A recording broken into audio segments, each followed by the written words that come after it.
Madhuban news आपके सामने एक ऐसी अनुभवों की सीरीज लेकर आया है जिसमें आपको परमात्मा पर भरोसा करने के साथ ही परमात्मा से मदद लेने की अनुभूति, उनसे बातचीत करने का आभास सहज ही होने लगेगा।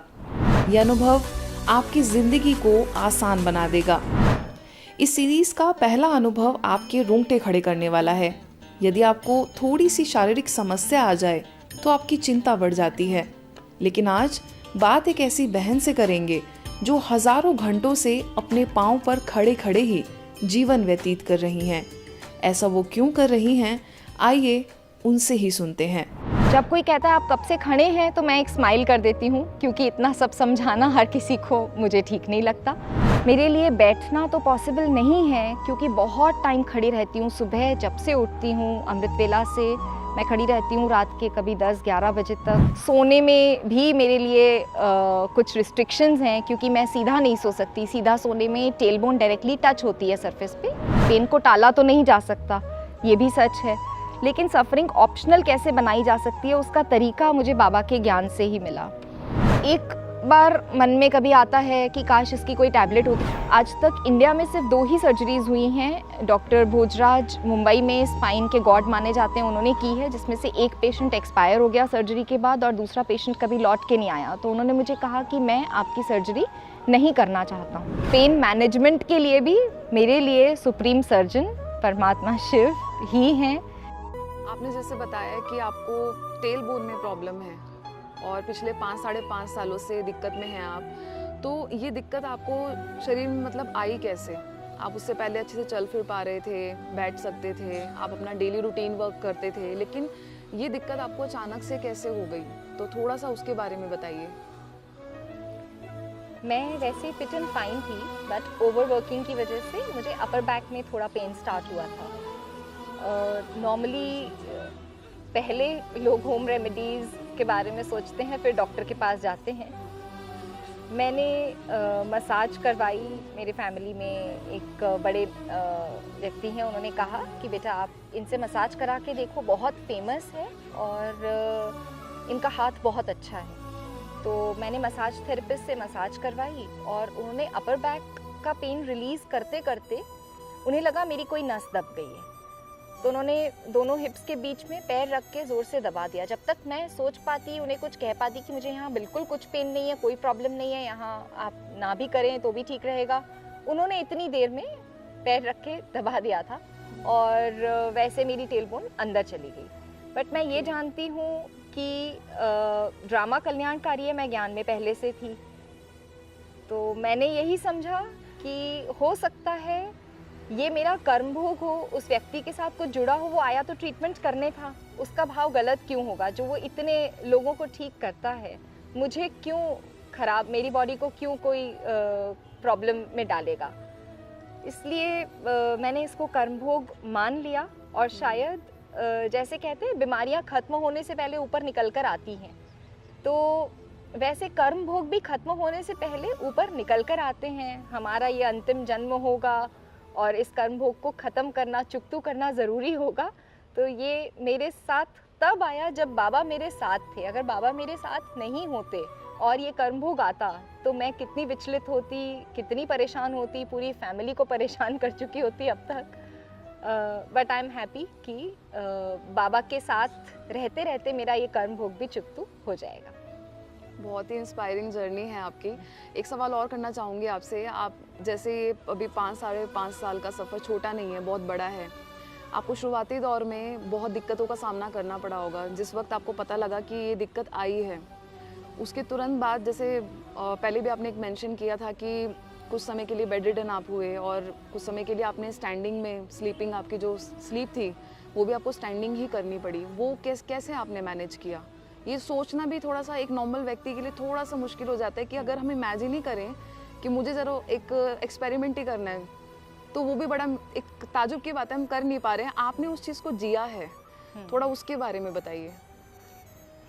इनिशियल फेज़ में जैसे ही उस मसाज थेरेपी के बाद मेरी टेलबोन पे ये हिट हुआ, तब सेंसिटिविटी इतनी ज़्यादा थी पेन की कि मेरे लिए कुछ भी करना नियरली इम्पॉसिबल हो गया था। फिज़िकली उठना, हिलना, डुलना वॉशरूम तक जाना, तो 3 मंथ्स तो कंप्लीट बेड रेस्ट पे थी, क्योंकि डॉक्टर्स ने कहा था कि आपका ट्रीटमेंट तभी काम करेगा जब बोन में थोड़ी सी स्टेबिलिटी आएगी। अगर बोन मूव करती रहेगी तो पहले उसमें मूवमेंट करने की कैपेसिटी नहीं है पेन की सेंसिटिविटी की वजह से। तो 3 मंथ्स बेड रिडन रहने के टाइम पे मुश्किलें बहुत ज़्यादा थी, क्योंकि इस एज में कोई एक्सेप्ट नहीं कर सकता कि हम बेड पे 3 महीने किसी और से सेवा लेते रहें। बट तब रोज़ मुरली में मेरे लिए कोई ना कोई 1 या 2 सेंटेंस ऐसे निकल आते थे कि मेरा दिन निकल जाता था। और दिन निकालना तो भी आसपास कुछ हलचल चल रही होती है, कहीं हमारा ध्यान लग भी जाता है, पेन तो रहता है, लेकिन रात निकालना बहुत मुश्किल होती थी। तो मैंने यूट्यूब तब नया 5-6 साल पहले बहुत ज़्यादा लोग नहीं सुनते थे, क्योंकि सेंटर जाना मेरे लिए पॉसिबल नहीं था। मैं मुरली भी मोबाइल पे ही पढ़ती थी। मैंने यूट्यूब पे कुछ मेडिटेशंस ब्रह्मा कुमारीज़ के ही देखकर और रात में योग करना शुरू किया। बट रात में मेरा सोना इतना डिफ़िकल्ट हो गया था, लेटना इतना डिफ़िकल्ट हो गया था दिन भर के लेटने के बाद, कि पेन इस कंडीशन तक ले गया कि फिर मेरा लेटना भी बंद हो गया। मतलब खड़ा रहना बैठना तो बंद पहले ही था, लेटना भी बंद हो गया। फिर ऑलमोस्ट 1.5 मंथ मैं खड़े खड़े सोई हूँ।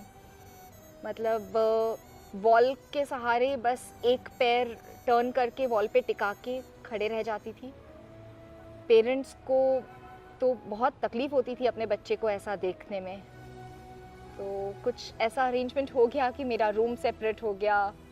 फिर रूम सेपरेट होने की वजह से मैं मम्मी को कहती थी आप रात में नहीं सो पाते हो मेरी वजह से, और 1-2 दिन की बात होती तो ठीक था। अब इतने समय तक अगर मैं खुद ना सोऊं और किसी और को भी ना सोने दूं, मुझे अच्छा नहीं लगता था। तो मैंने मम्मी को कहना शुरू किया कि आप सेपरेट रूम में सोना शुरू कीजिए, मुझे ज़रूरत होगी तो मैं आपको बुला लूँगी। और फिर मैंने अपनी बॉडी को किसी भी तरह, जैसे पेन मैनेजमेंट डॉक्टर्स मैनेज करना सिखाते हैं, वैसे कुछ ट्रायल्स कर के, और कभी एक पैर पीछे टिका के, गर्दन टिका के वैसे लेटना शुरू किया। और 1.5 महीने तक मैं वैसे ही सोई। देन ट्रीटमेंट में कुछ हमने स्पेशल एडिशंस किए। स्टेरॉइड्स जनरली नर्व को ब्लॉक करने के लिए लगाए जाते हैं, बट मेरी नर्व्स को बर्न कर दिया गया स्टेरॉइड के अंदर अल्कोहल डाल के। अच्छा। तो दैट वर्क, कम से कम मेरा लेटना शुरू हो गया। बट वो 1.5 महीना मैं अचल अडोल स्थिति, अशरीरी स्थिति का अभ्यास तब तो नहीं कर पाती थी, लेकिन अचल अडोल स्थिति का अभ्यास कर लेती थी। यहाँ एक सवाल और करना चाहूँगी। जैसे आपने कहा कि लेट ना हो पा रहा है, अभी यहाँ बैठने की बात नहीं हो पा रही है, तो लेटने की पोजीशन आपकी कैसे रहती है? क्योंकि आप बैठ नहीं सकते। हाँ। तो होल्ड है आपकी स्टैंडिंग है, जब आप रेस्ट पर जा रहे हैं तो आप किस तरीके से, मतलब पोजीशन क्या रहती है आपकी? मैं सिर्फ उल्टा ही लेट पाती हूँ। उसमें टेलबोन के लिए स्पेसिफिकली ये कहा जाता है कि आप अपनी बॉडी को समझ के जो पोजीशन आपके लिए कंफर्टेबल हो उस पोजीशन में लेटें। तो सबसे अच्छा तरीका, मैंने कुछ स्टडी भी किया अपने ही लिए, और यही अनुभव मैं शेयर भी करना चाहूँगी कि टेलबोन को आप टच करते रहेंगे तो वो कंटिन्यूसली उसकी सेंसिटिविटी बनी रहेगी। तो उसको टच होने से बचाना है, और टच होने से बचाने के लिए करवट से लेटने में हमारा एक साइड जो होता है बॉडी का, वो साइड पूरा लोड ले लेता है। तो एक होता है टच करने से बचाना, और दूसरा होता है वेट उठाने से बचाना। तो वेट उठा के हमारी टेलबोन का पेन ट्रिगर हो जाता है, इसीलिए वेट उठाना बंद कर दिया मैंने कम्प्लीटली। इनिशियली तो मुझसे एक खाने की प्लेट भी नहीं पकड़ी जाती थी, एक पानी का ग्लास भी नहीं पकड़ा जाता था। तो मैंने फिर छोटी बिस्लरी की जो बॉटल्स आती हैं उससे पानी पीना शुरू किया। प्लेट में हाफ क्वांटिटी में डिनर, मतलब मैं वैसे भी 2 रोटी खाती थी, फिर मैंने प्लेट भी सबसे लाइट वेट वाली यूज़ करनी शुरू की, और लेटने में सिर्फ उल्टा लेटना शुरू किया, एंड दैट हेल्प्ड मी। एक चीज़ और पूछ लेते हैं आपसे। अभी मधुबन में आप आई हुई हैं, शांतिवन में इस वक्त हम लोग मौजूद हैं, तो इन 5.5 सालों के बाद आई गेस आपका आना हुआ है, कितने समय के बाद आप यहाँ पर पहुँचे हैं? और क्योंकि आप इंदौर से हैं, तो इंदौर से शांतिवन का आबू रोड तक का सफ़र आपने कैसे तय किया? मैं 6 इयर्स पहले मधुबन आई थी।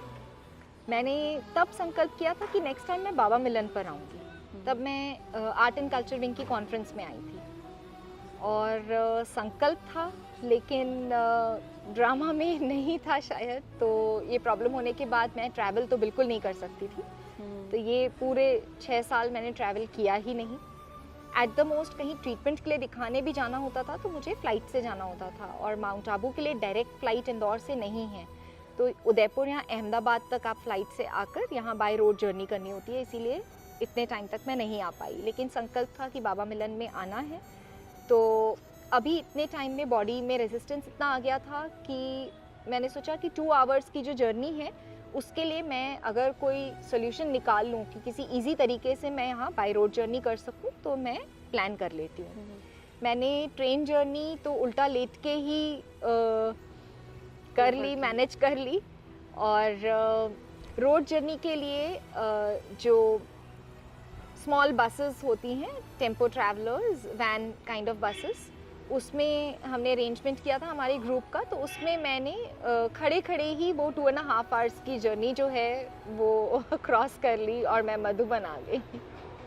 इतने टाइम के बाद आप आए हैं, तो बाबा के पास आकर डायरेक्टली एक अलग ही अनुभूति होती है। तो क्योंकि इतने समय बाद भी आए हैं और एक एक्सपीरियंस के साथ आए हैं, कैसा मतलब आपको अनुभव हो रहा है यहाँ पे? क्योंकि बहुत समय से आपको लगा होगा कनेक्टिविटी नहीं है मधुबन से, वो कैसा एक्सपीरियंस?